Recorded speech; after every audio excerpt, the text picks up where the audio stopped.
Shalom saudara yang Tuhan Yesus Kristus kasihi, berjumpa kembali dengan saya di channel ini, di mana kembali kita akan bersama-sama membaca dan merenungkan kebenaran firman Tuhan.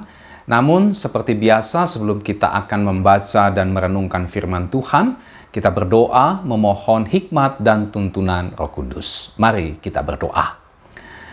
Kembali kami mengucap syukur kepada Tuhan atas waktu dan kesempatan yang istimewa yang Tuhan karuniakan kepada kami, di mana hari ini kembali kami bersama-sama akan membaca dan merenungkan kebenaran firman Tuhan. Kami sungguh memohon tuntunan dan bimbingan Roh Kudus-Mu bagi kami semua, sehingga kebenaran firman Tuhan pada hari ini dapat kembali memberkati kami. Terima kasih Tuhan, dalam nama Tuhan Yesus kami berdoa, haleluya, amin.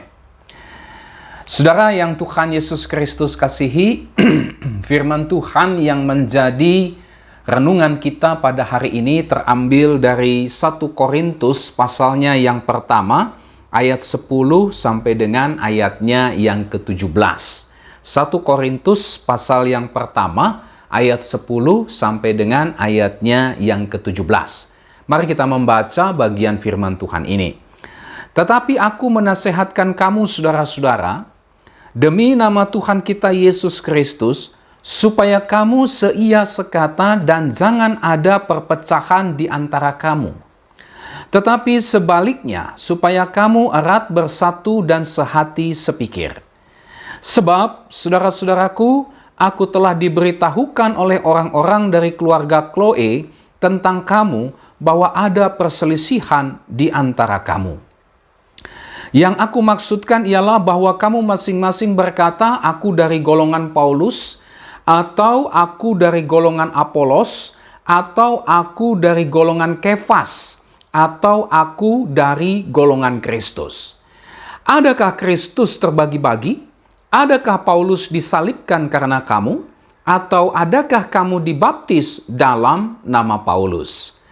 Aku mengucap syukur bahwa tidak ada seorang pun juga di antara kamu yang aku baptis selain Krispus dan Gaius. Sehingga tidak ada orang yang dapat mengatakan bahwa kamu dibaptis dalam namaku. Juga keluarga Stefanus aku yang membaptisnya, kecuali mereka aku tidak tahu. Entahkah ada lagi orang yang aku baptis. Sebab Kristus mengutus aku bukan untuk membaptis, tetapi untuk memberitakan Injil. Dan itu pun bukan dengan hikmat perkataan, supaya salib Kristus jangan menjadi sia-sia. Nah demikian saudara, bagian firman Tuhan yang menjadi renungan kita pada hari ini. Dan tema firman Tuhan pada hari ini adalah menjaga kesatuan jemaat. Saudara yang Tuhan Yesus Kristus kasihi, ada pepatah yang mengatakan bersatu kita teguh, bercerai kita runtuh. Ya, saudara, ketika di dalam rumah tangga itu tidak ada kesatuan, maka yang terjadi adalah perpecahan dan perceraian. Demikian pula ketika sebuah bangsa tidak bersatu, maka bangsa atau negara itu akan terpecah-pecah dan hancur.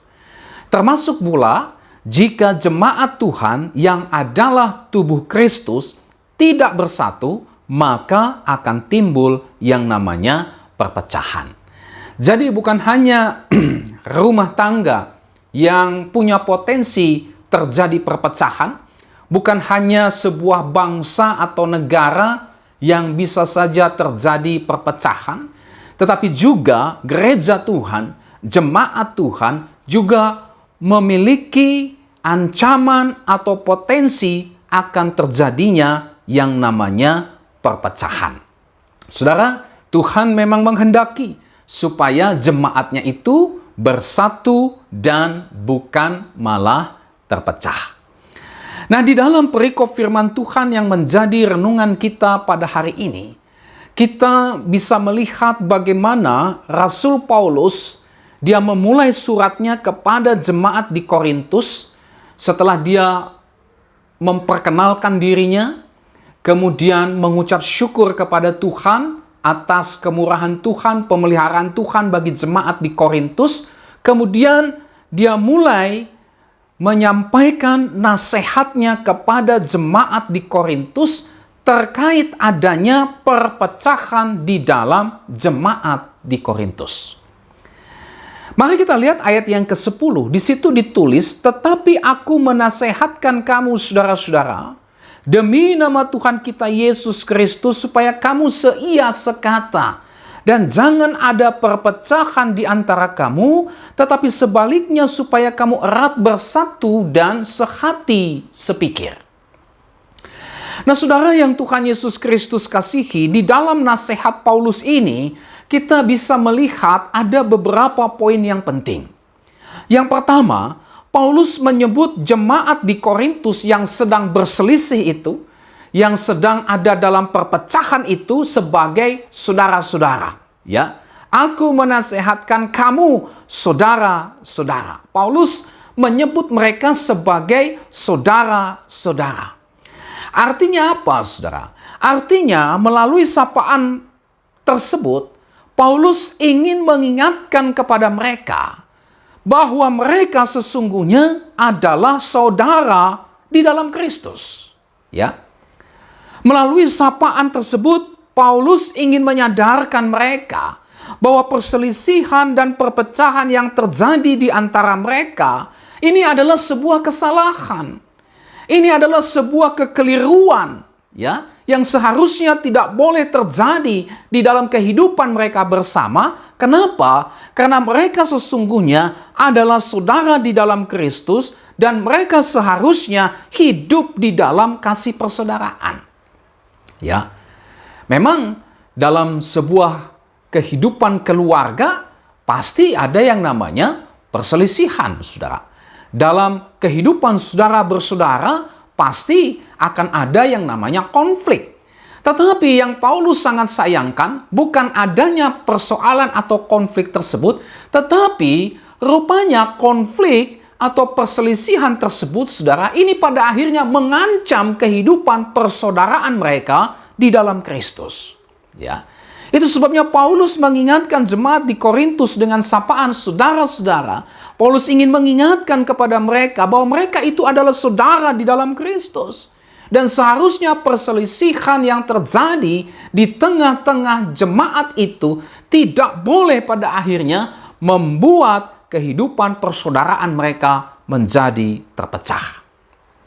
Yang kedua, saudara, Paulus menasehati jemaat di Korintus dengan mengatakan demi nama Tuhan kita Yesus Kristus. Apa artinya? Artinya Paulus menasehati jemaat di Korintus ini bukan berdasarkan otoritasnya, saudara, tetapi berdasarkan otoritas Kristus. Dengan kata lain, melalui Paulus Tuhan Yesus seolah-olah berkata supaya mereka segera menghentikan perselisihan, segera mengakhiri perpecahan yang terjadi di tengah-tengah mereka yang mengancam kehidupan persaudaraan mereka. Ya. Tuhan Yesus tidak menghendaki perpecahan tersebut terjadi di antara mereka. Kenapa? Karena mereka adalah tubuh Kristus. Karena mereka adalah saudara di dalam Kristus. Ya. Itu sebabnya Paulus datang membawa nasihat kepada mereka. Dia berdasarkan otoritas Kristus meminta supaya jemaat di Korintus segera mengakhiri perselisihan mereka, segera mengakhiri perpecahan yang terjadi di antara mereka karena mereka adalah tubuh Kristus, karena mereka adalah saudara di dalam Kristus. Perpecahan hanya akan mengoyak kehidupan persaudaraan mereka di dalam Kristus. Yang ketiga, saudara, Paulus menasehati jemaat di Korintus supaya mereka kembali hidup dalam kesatuan yang diwujudkan dengan seia sekata.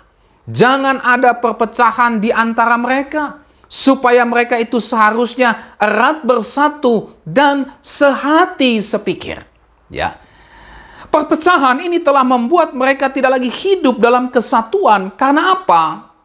Karena mereka tidak lagi seia sekata. Karena mereka tidak lagi erat bersatu. karena mereka tidak lagi sehati dan sepikir. Nah, oleh sebab itu Paulus menasehati mereka berdasarkan otoritas Kristus, bukan berdasarkan otoritas dirinya sendiri. Demi kepentingan Kristus dan bukan demi kepentingannya sendiri, supaya mereka dapat kembali hidup dalam kesatuan seperti yang dikehendaki oleh Kristus, yang diwujudkan dengan seia sekata, erat bersatu, dan sehati sepikir. Nah, inilah 3 hal yang kita bisa lihat di dalam ayatnya yang ke-10 ini, yang berisi tentang nasihat Paulus kepada jemaat di Korintus yang sedang mengalami perselisihan dan perpecahan. Nah, saudara yang Tuhan Yesus Kristus kasihi, Paulus mendapatkan informasi tentang adanya perpecahan, perselisihan di dalam jemaat di Korintus ini dari orang-orang dari keluarga Chloe. Ayatnya yang ke-11, ya. Nah, orang-orang dari keluarga Chloe ini, saudara, bukan termasuk dari salah satu golongan yang berselisih, ya. Sehingga dengan demikian informasi yang disampaikan kepada Paulus ini jelas tidak syarat dengan kepentingan golongan tertentu, melainkan murni sebagai sebuah keprihatinan atas perpecahan yang terjadi di tengah-tengah jemaat di Korintus, sehingga dengan demikian Paulus dapat memberikan nasihat secara objektif dan tidak terkesan berpihak kepada kepentingan salah satu dari golongan yang bertikai atau yang berselisih tersebut. Nah, saudara, Paulus mendapatkan informasi dari orang-orang dari keluarga Chloe bahwa telah terjadi perpecahan di dalam jemaat di Korintus, di mana di dalam jemaat itu mereka terpecah ke dalam berbagai macam golongan. Ayatnya yang ke-12, ya. 3 golongan pertama ini melibatkan nama-nama para pemimpin rohani mereka. Ya. Ada yang menyebut dari golongan Paulus, ada yang menyebut dari golongan Apolos, dan ada yang menyebut dari golongan Kefas. Sementara satu golongan lainnya ini menyebut diri sebagai golongan Kristus. Ya. Nah, saudara, ada yang menarik, ya. Perlu diperhatikan bahwa nama-nama para pemimpin jemaat, yaitu Paulus, Apolos, dan Kefas, sama sekali tidak ada sangkut pautnya dengan perselisihan, dengan pertengkaran, dengan perpecahan yang terjadi di dalam jemaat tersebut. Ya. Artinya, saudara, tidak ada perselisihan di antara Paulus, Apolos, dan Kefas. Ya. Paulus, Apolos, dan Kefas, mereka tidak ada masalah. Mereka hidup rukun biasa saja. Ya. Rupanya tanpa sepengetahuan dan persetujuan dari jemaat di Korintus, nama-nama mereka telah dicatut. Nama-nama mereka telah dimanfaatkan oleh golongan-golongan dalam jemaat di Korintus tersebut. Ya. Jadi mereka menyeret, mencatut, membawa nama Paulus, Apolos, dan Kefas. Padahal Paulus, Apolos, dan Kefas mereka tidak ada masalah. Mereka tidak berselisih. Tetapi jemaat di Korintus mencatut nama mereka sehingga seolah-olah terkesan ada perselisihan di antara para pengikut Apolos, para pengikut Petrus atau Kefas, dan juga para pengikut Paulus. Seolah-olah Paulus lah, seolah-olah Apolos lah, seolah-olah Kefas lah yang menjadi pimpinan dari kelompok-kelompok yang bertikai tersebut. Padahal sebenarnya, ya, Paulus, Apolos, dan Kefas, mereka sama sekali tidak tahu menau dengan perselisihan yang ada. Cuman sayang sekali jemaat di Korintus mencatut, memanfaatkan nama-nama mereka demi kepentingan mereka. Nah, mengapa mereka bisa terbagi ke dalam berbagai macam golongan? Ya, apalagi sampai mencatut atau memanfaatkan nama-nama pemimpin rohani mereka seperti Paulus, Apolos, dan Kefas. Ya, pasti ada alasannya. Yang pertama, kemungkinannya adalah oleh karena adanya kekaguman terhadap peran, kekasan atau karunia yang dimiliki oleh masing-masing pemimpin rohani mereka tersebut. Ya. Kita tahu bersama bahwa Paulus ini adalah yang merintis jemaat di Korintus dengan segala kesulitan. Ya, kita bisa baca itu dalam Kisah Rasul 18 ayat 1 sampai 18, ya. Paulus merintis jemaat di Korintus dengan segala kesulitan dan juga dengan segala kesederhanaan yang ada. 1 Korintus 2 ayat 1 sampai dengan ayat yang kelima. Sementara Apolos ini adalah penerus pelayanan Paulus di jemaat di Korintus, ya. Kita bisa baca itu dalam Kisah Rasul 19 ayat 1. Kita bandingkan juga dalam 1 Korintus pasal 3 ayat 6. Paulus menanam, Apolos menyiram. Ya, berarti bisa jadi Apolos ini adalah penerus dari pelayanan Paulus setelah Paulus meninggalkan jemaat di Korintus. Ya, Paulus mungkin dia melayani dengan gaya yang biasa saja. Ya, termasuk juga mungkin juga Kefas atau Petrus yang berlatar belakang seorang nelayan, ya. Sementara Apolos ini adalah seorang yang fasih bicara, seorang yang terdidik secara intelektual dan akademis, dan dia menguasai kitab suci. Nah, inilah yang mungkin membuat kekaguman dari beberapa kelompok yang ada di jemaat di Korintus yang pada akhirnya mereka terpecah belah. Satu kelompok mengatakan, saya senang dengan yang namanya Paulus, ya. Saya suka sekali dengan gaya kepemimpinan Paulus. Tapi yang seorang berkata, Paulus apa itu? Biasa aja, ngomongnya aja begitu-begitu, bikin ngantuk. Lebih bagus Apolos dong. Dia menguraikan secara detail apa yang diajarkan kitab suci. Enak kita berpikir, enak kita mencerna, dan seterusnya. Yang lain mengatakan, tidak, lebih enak Petrus. Petrus menyampaikan dengan berbagai macam pengalaman latar belakangnya dulu. Enak kita dengar, santai, ringan, dan seterusnya. Satu dengan yang lain, saling menjelekan, saling menjatuhkan. Karena apa? Karena dilatar belakangi oleh kekaguman terhadap peran, kekasan, atau karunia yang dimiliki oleh masing-masing pemimpin rohani tersebut. Bukannya mereka justru berbangga dengan perbedaan tersebut, tetapi mereka justru mempertajam perbedaan tersebut untuk saling menjatuhkan. Alasan yang kedua, mengapa mereka bisa terbagi ke dalam berbagai golongan yang terjadi di tengah-tengah jemaat? Mungkin karena adanya penekanan teologi, ya, atau pengajaran dari ajaran pemimpin mereka tersebut. Ya, misalnya golongan Paulus, kemungkinan mereka ini adalah golongan orang-orang atau jemaat bukan Yahudi yang menekankan kemerdekaan orang-orang percaya dan pembenaran karena iman dan bukan karena hukum Taurat. Golongan ini senang dengan Paulus. Kenapa? Paulus mengajarkan bahwa meskipun kita orang-orang di dalam Kristus, kita tidak perlu harus taat kepada hukum Taurat. Kita bebas dari hukum Taurat. Ya. Kemudian golongan Apolos, kemungkinan mereka adalah golongan pemikir yang menyukai hal-hal yang bersifat intelektual atau akademis. Ya. Apolos sendiri, saudara, ini berasal dari Alexandria yang merupakan pusat daripada kegiatan intelektual. Bahkan di dalam Kisah Rasul 18 ayat 24 sampai dengan 28, kita bisa menemukan di situ bahwa Apolos ini adalah seorang yang terdidik, seorang yang fasih bicara dan menguasai kitab suci. Ya, ini pasti disenangi oleh kelompok di dalam jemaat yang bersifat atau memiliki kecenderungan atau kesenangan terhadap hal-hal yang intelektual dan akademis. Ya. Sementara golongan Kefas atau Petrus, kemungkinan ini adalah orang-orang Yahudi yang berlatar belakang dulunya Judaisme, yang menekankan kepatuhan terhadap hukum Taurat dan adat istiadat Yahudi.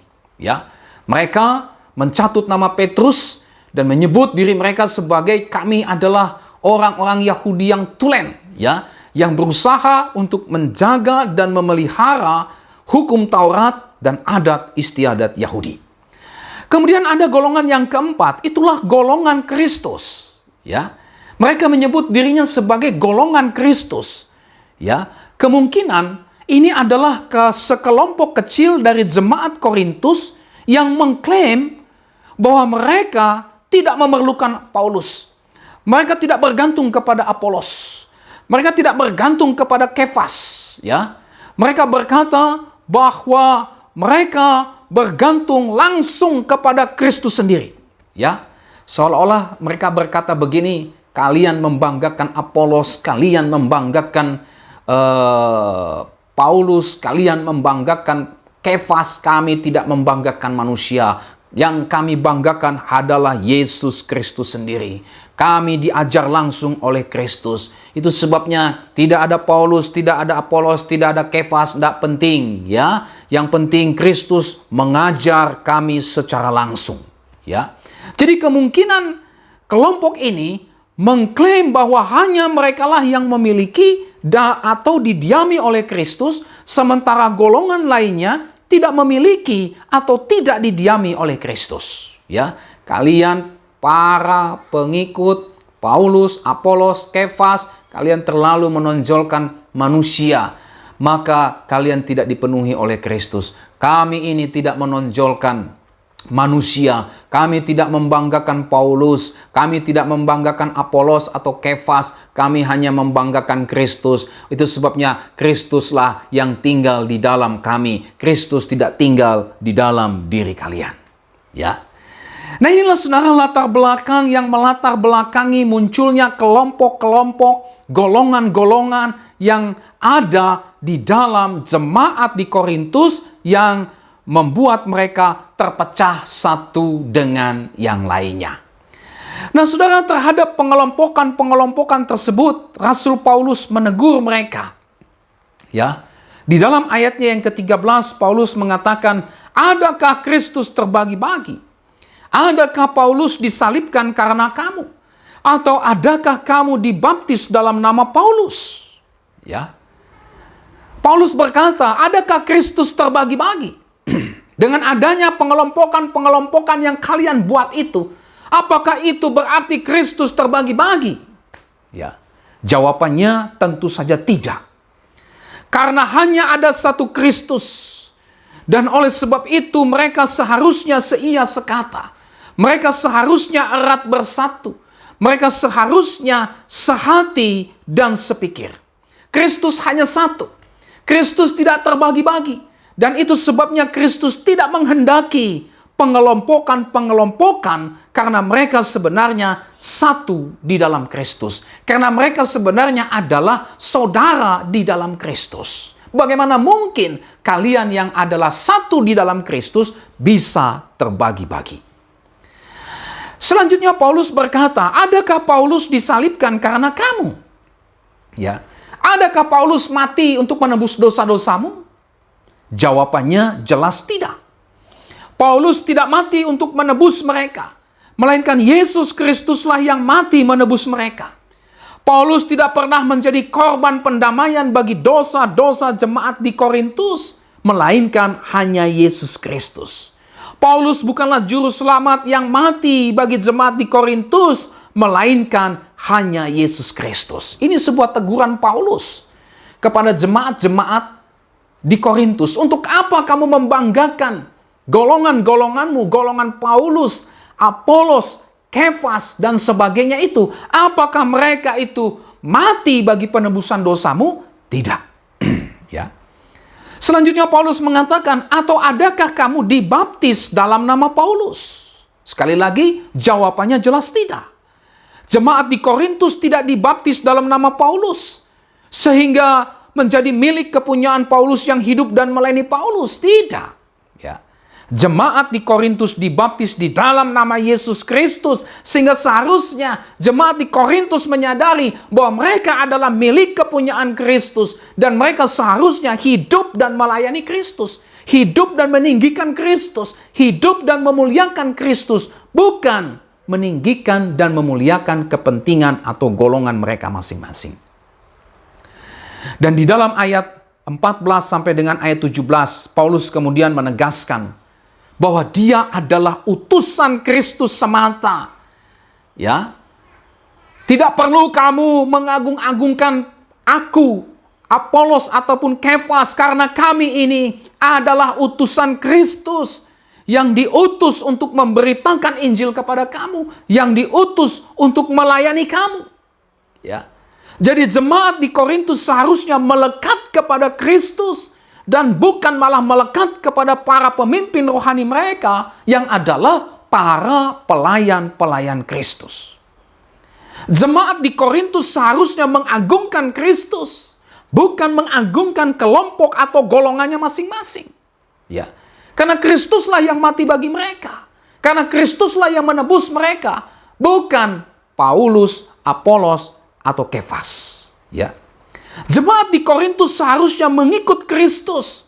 Dan bukan justru terpecah mengikuti kelompoknya atau golongannya masing-masing. Jemaat di Korintus seharusnya bersatu di dalam Kristus dan bukan malah terpecah-pecah. Ya.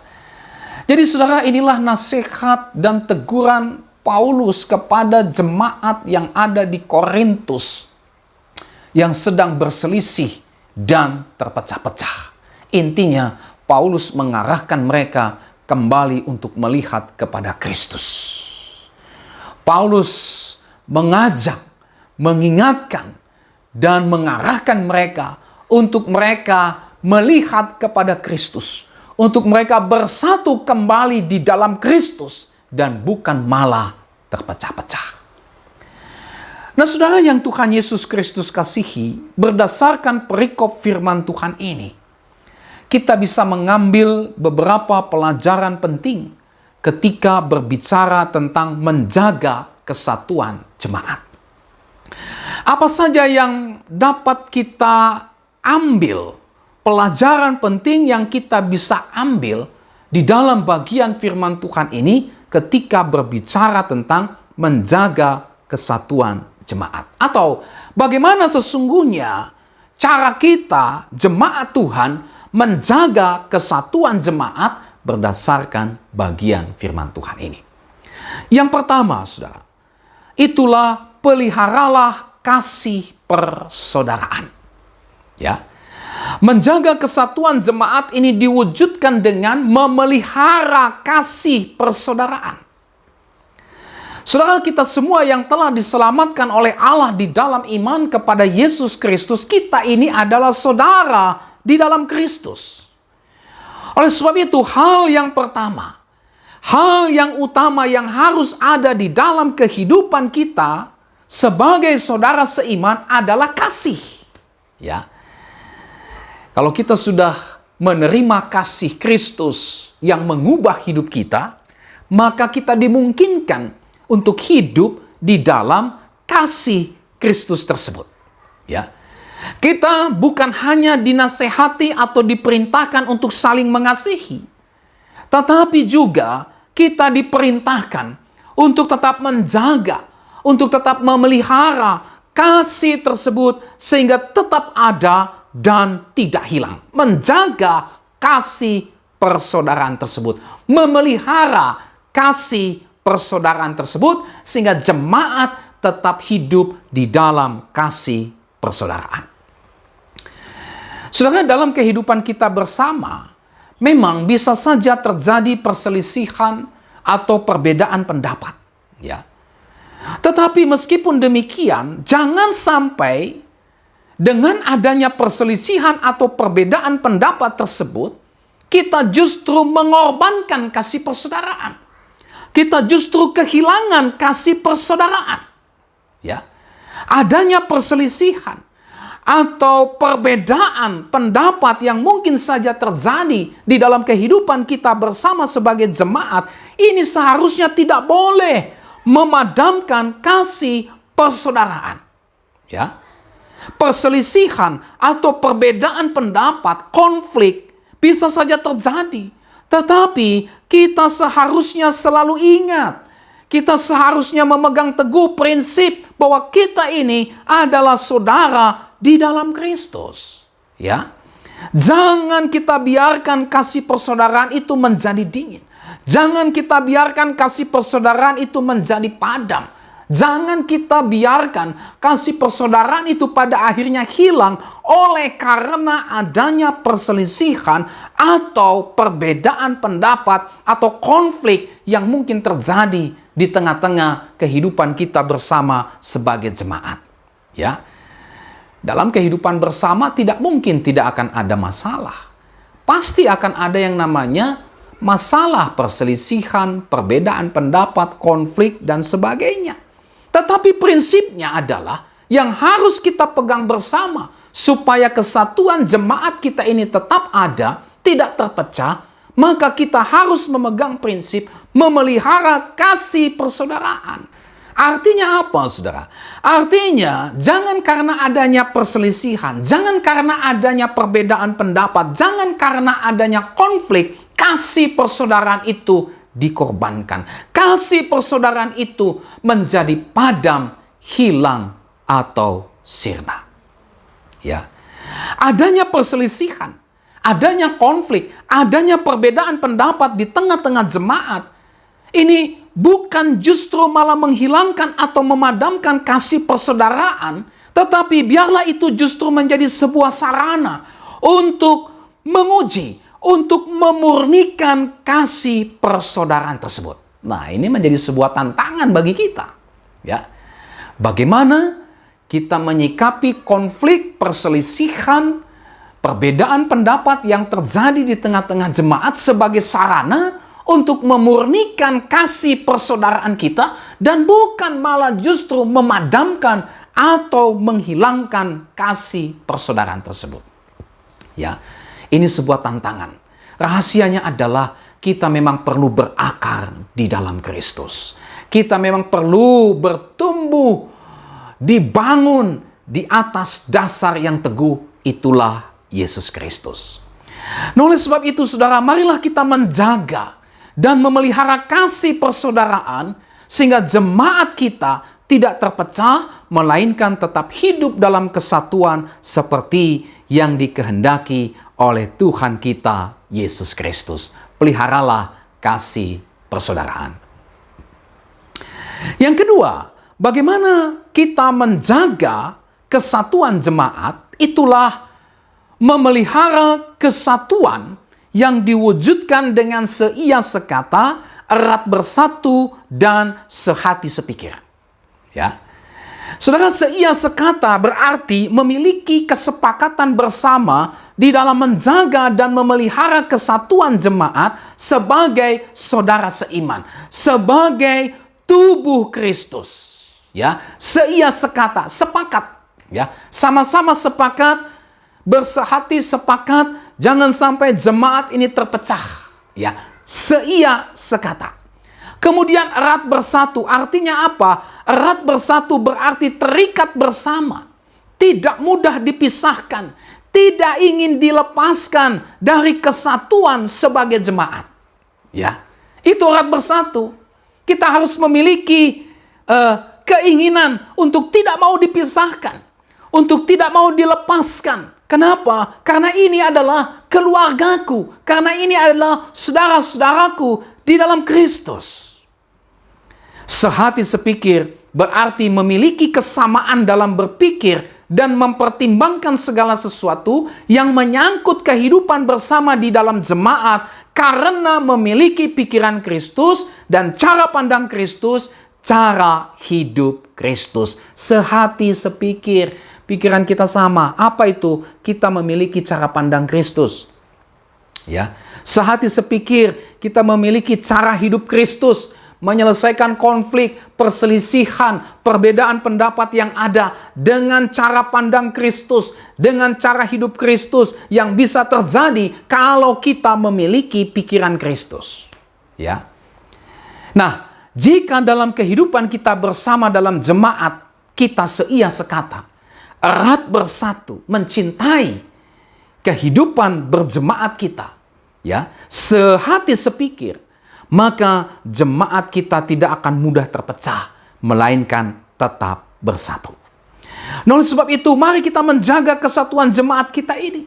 Yang diwujudkan dengan apa? Seia sekata, erat bersatu, dan sehati sepikir, sehingga dengan demikian jemaat kita terhindar dari yang namanya perpecahan. Ya. Yang ketiga, saudara, bagaimana menjaga kesatuan jemaat? Itulah berbicara tentang otoritas Kristus. Ya. Menjaga kesatuan jemaat adalah dengan menempatkan otoritas Kristus atas jemaat, ya, dan bukan otoritas manusia. Kita sudah tadi lihat bagaimana perpecahan terjadi di tengah-tengah jemaat di Korintus. Kenapa? Karena mereka meninggikan otoritas manusia daripada otoritas Kristus. Terjadinya perpecahan dalam jemaat adalah ketika otoritas Kristus diganti, saudara ya, digeser dengan otoritas manusia.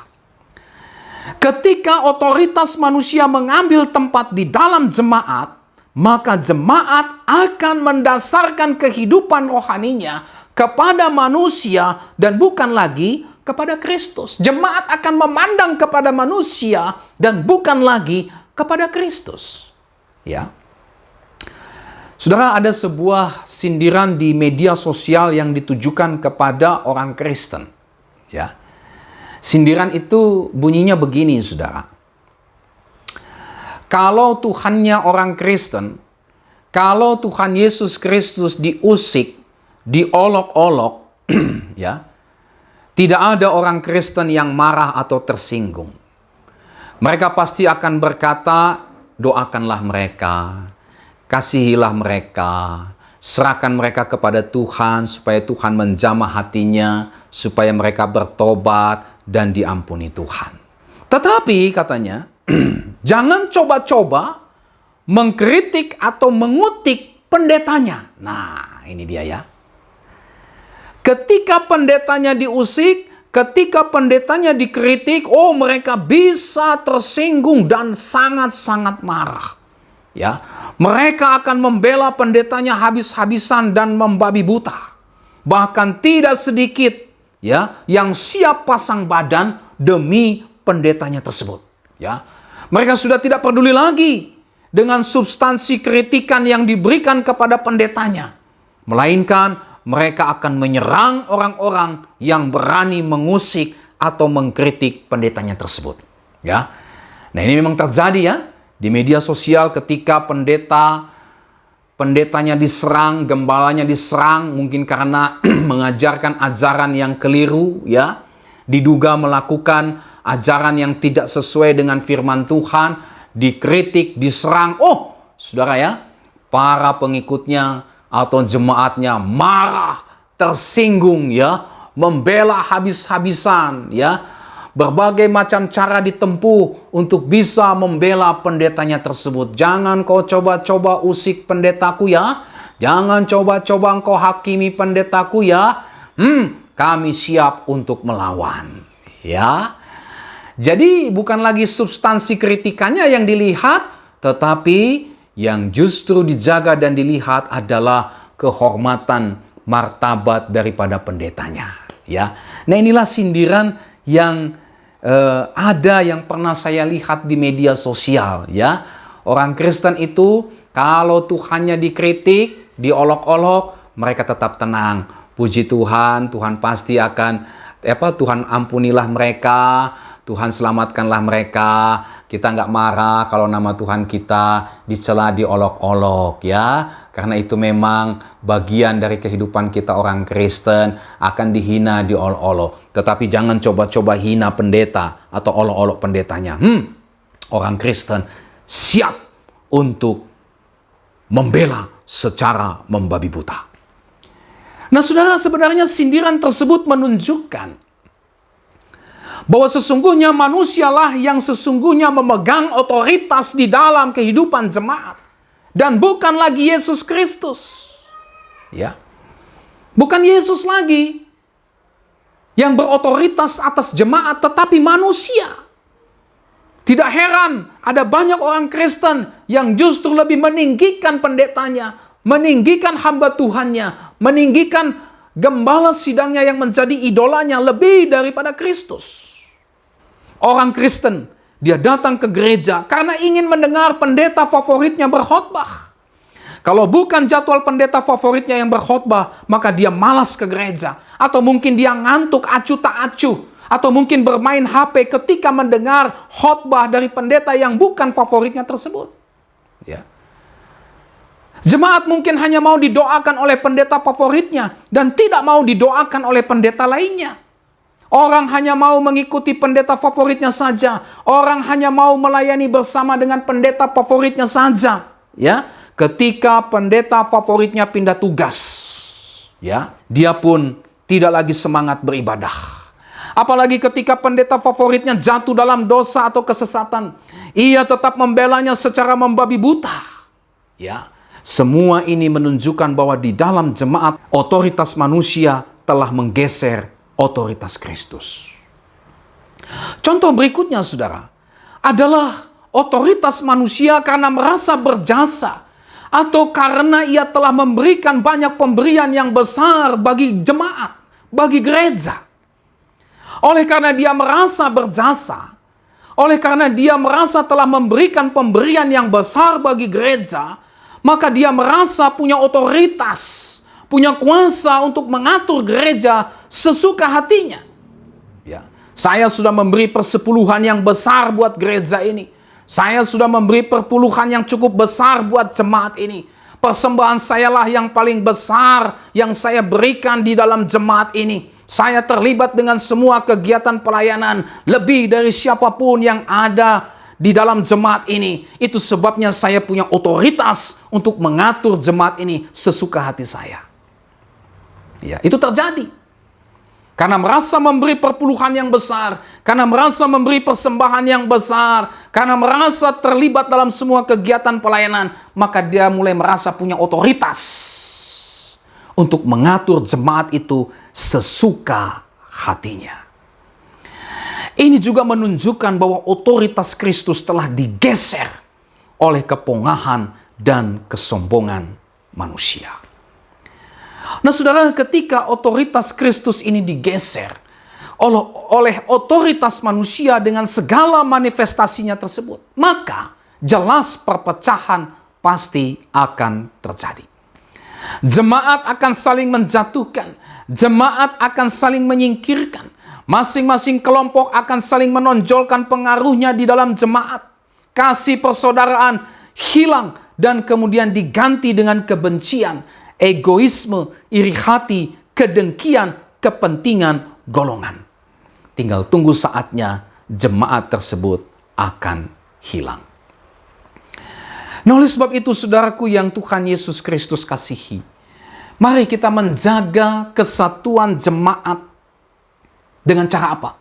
Dengan menempatkan otoritas Kristus atas jemaat dan bukan otoritas manusia, termasuk para pemimpin rohani, termasuk orang yang mungkin memberi persembahan dalam jumlah yang besar. Kristus adalah kepala jemaat, bukan manusia. Para pemimpin rohani adalah pelayan-pelayan Kristus yang diutus untuk memimpin jemaat, mengasihi dan melayani Kristus, mengarahkan jemaat untuk percaya, beriman, bersandar, dan bergantung hanya kepada Kristus. Ya. Oleh sebab itu, jangan kultuskan mereka. Ya. Jangan jadikan mereka sebagai otoritas yang menguasai jemaat atau gereja. Setiap jemaat punya karunia-karunia yang ada yang dipakai untuk membangun tubuh Kristus. Ya. Pakai untuk membangun tubuh Kristus, bukan untuk mengejar otoritas di dalam jemaat. Ya. Setiap orang punya karunia yang berbeda-beda. Tetapi karunia itu harus diarahkan untuk membangun tubuh Kristus, untuk mempererat tali persaudaraan di dalam Kristus, bukan malah justru untuk mengejar otoritas atas jemaat. Tidak. Ya. Jemaat harus tunduk kepada otoritas Kristus. Sehingga dengan demikian kesatuan jemaat tetap terjaga dan jemaat terhindar dari perpecahan. Nah, saudara, inilah 3 hal yang kita bisa lihat di dalam bagian firman Tuhan ini ketika berbicara tentang menjaga kesatuan jemaat. Mari kita menjaga kesatuan jemaat kita dengan tetap memelihara kasih persaudaraan. Yang kedua, tetap memelihara kesatuan yang diwujudkan dengan seia sekata, erat bersatu dan sehati sepikir.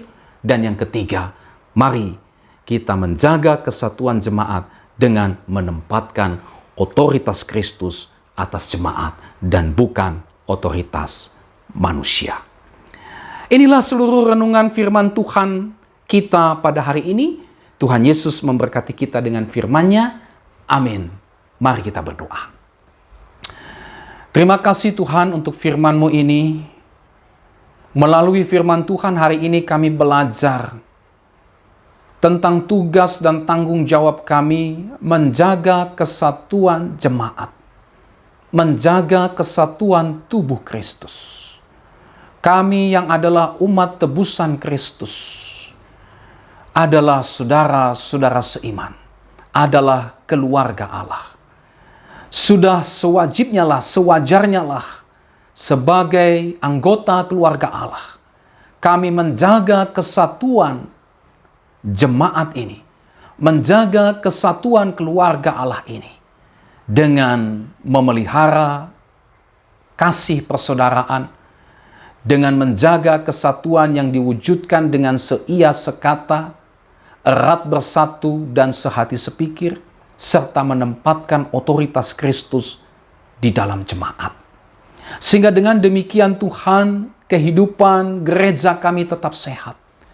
Kehidupan gereja kami tidak terpecah. Tidak ada celah, tidak ada kesempatan bagi setiap keinginan-keinginan duniawi, egoisme, kepentingan-kepentingan diri mengambil tempat di dalam jemaat kami. Ketika ketiga hal ini ada di dalam kehidupan bergereja kami. Oleh sebab itu pertama-tama kami meminta ampun sama Tuhan. Kalau selama ini mungkin saja kami mencoba untuk menonjolkan diri kami, untuk mencari kemuliaan diri kami di tengah-tengah jemaat dengan apa yang ada pada kami, mungkin dengan karunia kami, dengan talenta kami, dengan pelayanan kami. Kami pikir dengan cara itu kami bisa mencari popularitas. Hari ini kami minta ampun kalau kami selama ini Tuhan telah menyalahgunakan kehidupan bersama di tengah-tengah jemaat. Itulah mencari popularitas diri. Hanya Kristus yang dimuliakan, bukan kami. Dan kami berdoa, pakailah kami Tuhan sebagai anak-anak Tuhan yang terus membangun kesatuan jemaat dengan bersama-sama mewujud nyatakan ketiga cara yang tadi sudah diuraikan firman Tuhan, sehingga kesatuan di tengah-tengah jemaat ini tetap terjaga, tetap terpelihara, bahkan kami jauh dari yang namanya perpecahan. Berkati kami semua dengan firman-Mu Tuhan, dalam nama Yesus kami berdoa. Haleluya. Amin. Sampai kita berjumpa kembali saudara, Tuhan Yesus memberkati saudara dan shalom.